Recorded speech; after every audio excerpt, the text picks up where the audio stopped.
Okay, welcome back, and you are going to love this humdinger of a question. It's going to take a little bit of artistic ability from me to draw this.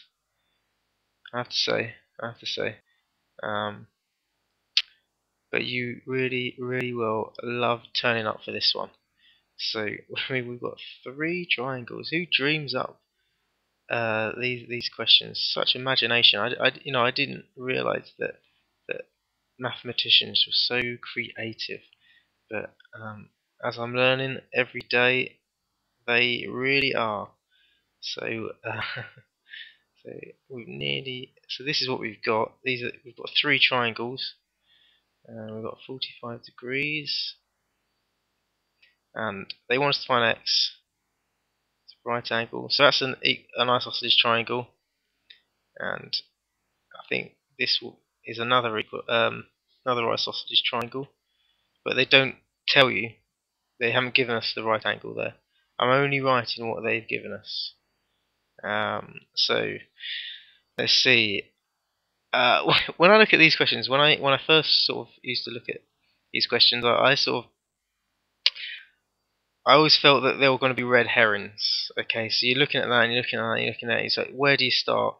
Because sometimes there are red herrings, and I was thinking, well, I don't want to just waste my time and do the whole question to find out that that was useless information. So, some people are very good at intuitively knowing what to find first, and that's why they're deemed as very good mathematicians.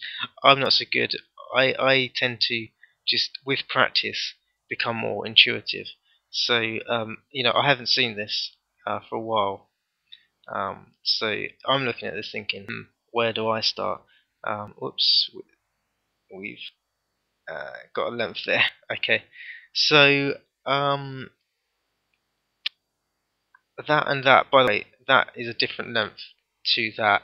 Like clearly, if these were both the same length, then we would have found that that is 4 centimeters, but it's not. So the question is not that easy. Anyway, well, I spent 2.5 minutes just drawing this out. So let's just get on with this and do it. So we've got this bit of information, this bit of information, and I would suggest that we need to use this triangle here and find this length here, because that's all they've given us. So that's what we can really work with. So let's find the opposite, this one. And so we've got the sine, and that's going to be the now this is quite interesting. This is a isosceles triangle, and so that's the right angle. So therefore, right, that's the right angle. Therefore, that's the hypotenuse. Now this is like one of the sort of tricks of the question to make sure to remind you how to find the hypotenuse, and that's the key. That's mostly the key. So we've got the hypotenuse, we want the opposite, and so we know that we're looking for sine. So let's just let's crunch these numbers together. So we got the opposite. See if you can beat me. I'm sure you can. Sine 45. Now, this is where some people might slow down. We've done sine 45 in the last question, so you should know. Although, you should know. Like, it doesn't matter if you don't. Oh, I'm going to run out of room here. So, just try and finish this off. I bet you've beat me already. Right. Okay, opposite equals 4 times the square root of 2, and that cancels to a 2. So then you've got 2 square root 2, and I'm going to change colours. So that's 2 square root 2. Let's see what else we can do. So now we know that we've got information about this triangle, but we still haven't got information about this triangle. So we're going to find this and this to find this length here. Okay, and I think we'll go up here. I'll try and make my writing a bit smaller so we can squeeze it in. So ready, on your marks, get, set, go. Right, I'm going to put a right angle there just so I know that that's the hypotenuse, because I'm never really good at this. That's the opposite. So we want the opposite, and that's the adjacent. So we're looking at TOA, so we're looking at tan 30, equals the opposites, which we don't know, over the adjacent, which we've just found out. And this is where it's going to slow you down for you clever clogs, unless you're ahead of the game.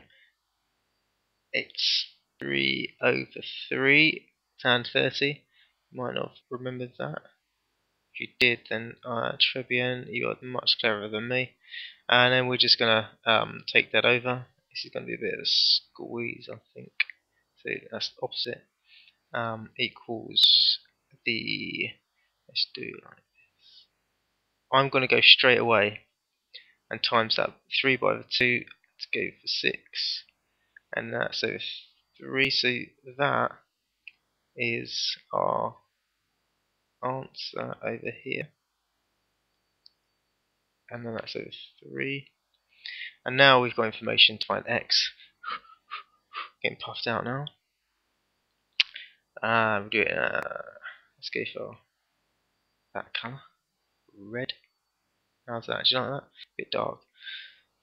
So that's going to be, so our x is the hypotenuse, and that is the opposite. So we're using sine again. So sine 45, and we've seen that many a times. So you should know what that is. Oh look, it's over there, giving it away. And that equals the opposites. That's 2. Now this is going to get very, very messy. So that was 3, and that's going to be go over. But I'm not going to divide that because it's going to look a bit messy. I'm just going to go straight for the jugular. Okay, and it's dangerous to do this. I could well get a wrong answer because I'm sort of I will try to skip steps really, because it was divided by the hypotenuse. Oh, x. Oh well, that's simple enough. Forget it. Alright, just leave it like that. That's fine. Sine 45 we know is square root of 2 over 2. Oh god, I'm running out of room.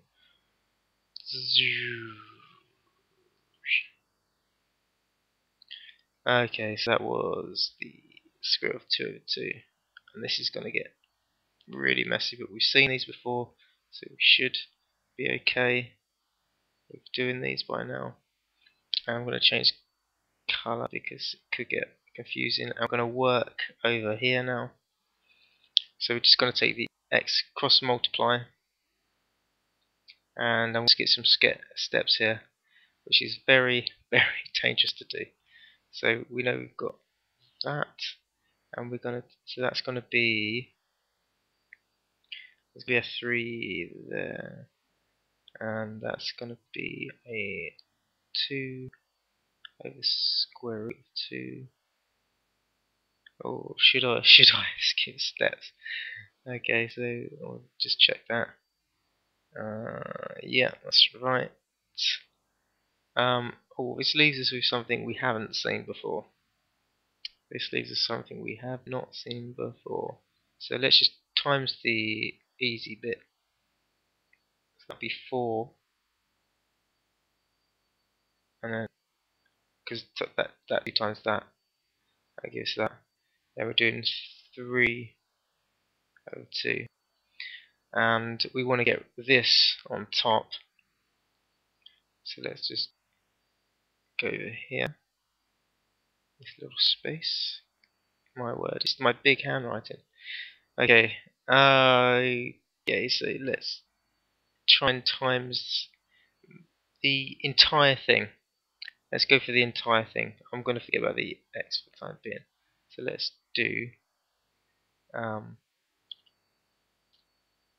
we've got this. I'm going to times it by everything. Let's see what we can get. Right. So 3 times 3 is 9. Let's see if I've got any room here. Oh no. Okay, what I'm going to do is see you in the next video. We'll finish off and we'll start another question.